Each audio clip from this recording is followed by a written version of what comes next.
Welcome to my YouTube channel, The Historical Wars. Today's I have a story of Marcomannic Wars, 166 to 180 AD. Let us see together. The Marcomannic Wars, spanning from 166 to 180 AD, marked a pivotal and tumultuous period in the Roman Empire's relationship with the tribes of Central Europe. These wars were not a single campaign but rather a series of interconnected conflicts fought along the Danube frontier, primarily against the Marcomanni, Quadi, Sarmatians, and other Germanic and Sarmatian peoples. The violent pressures, combined with population growth, environmental challenges, and the lure of Roman wealth, pushed tribes like the Marcomanni and Quadi across the Danube in large numbers. The incursion of 166 AD was especially dangerous because it coincided with the Antonine Plague, a devastating epidemic that severely weakened Roman military capabilities. With large portions of the Roman legions debilitated or dead, the empire struggled to mount an effective defense. The initial stages of the war saw the Marcomanni breach the Roman frontier and even reach northern Italy.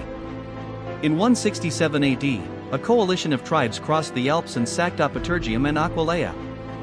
This was the first time in nearly 2 centuries intervention. It also symbolized the difficulties Rome faced in waging war in unfamiliar and hostile terrain. The Romans, despite their superior organization and discipline, often found themselves at a disadvantage in the dense forests and rugged landscapes of Central Europe.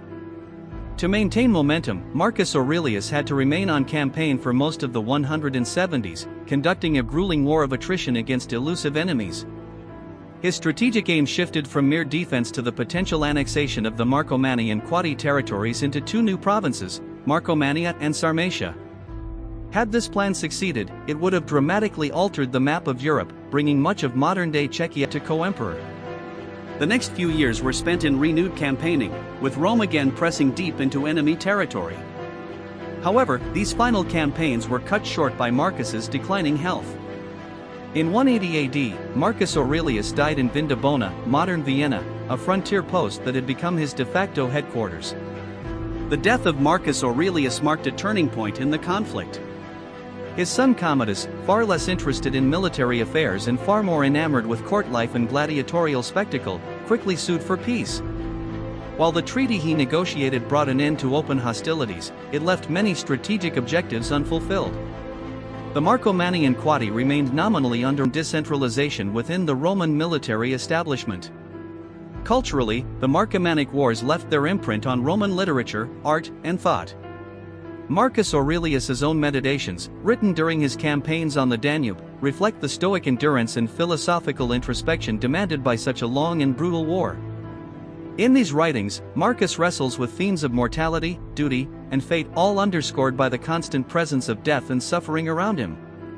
His Stoic reflections, born in the crucible of war, would influence generations of thinkers and leaders long after the empire served as a crucible of cross-cultural exchange, albeit one forged in fire and blood. While the Marcomannic Wars dominate the historical spotlight, they were not the only conflicts of this turbulent era. In the East, Rome was intermittently at war with the Parthian Empire, its great rival in the Near East. The Parthian War of 161 to 166 AD, fought under Lucius Verus, saw Roman victories in Armenia and Mesopotamia, but the returning soldiers are believed to have brought the Antonine Plague with them, initiating one of the most devastating pandemics in ancient history. This war, though successful militarily, had facing Rome but also the internal weaknesses that would eventually contribute to its decline. In retrospect, the wars also cast light on Marcus Aurelius himself, often seen as the last of the 5 good emperors. His ability to maintain order, prosecute a difficult war, and still produce one of the most enduring works of philosophy is a testament to his unique character. Yet even he could not reverse the structural challenges facing the empire. The Marcomannic Wars, for all their victories, marked a high-water point from which Rome would slowly begin to recede.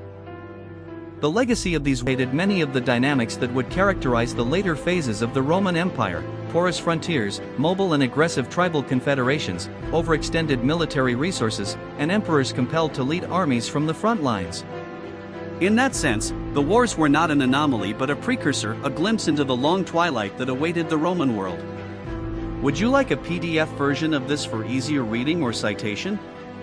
Please subscribe my channel for more videos. A big bundle of thanks for watching.